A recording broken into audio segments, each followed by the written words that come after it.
بسم الله الرحمن الرحيم. وإذا طلقتم النساء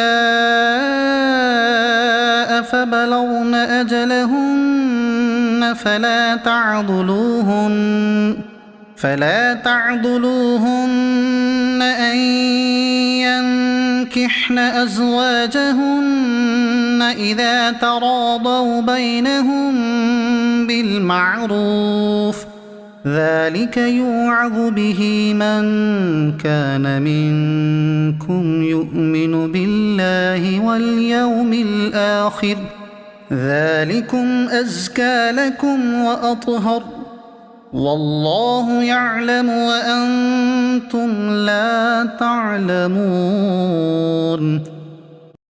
والوالدات يرضعن أولادهن حولين كاملين لمن أراد أن يتم الرضاعة، وعلى المولود له رزقهن وكسوتهن بالمعروف، لا تكلف نفس إلا وسعها، لا تضار والدة بولدها ولا مولود له بولده، وعلى الوارث مثل ذلك، فإن أرادا فصالا عن تراض منهما وتشاور فلا جناح عليهما.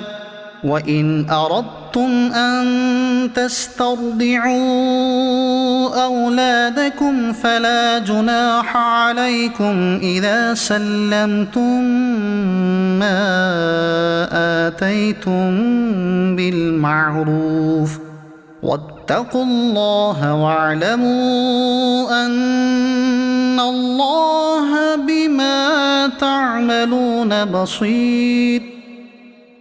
والذين يتوفون منكم ويذرون أزواجا يتربصن بأنفسهن 4 أشهر وعشرا، فإذا بلغن أجلهن فلا جناح عليكم فيما فعلن في أنفسهن بالمعروف، والله بما تعملون خبير.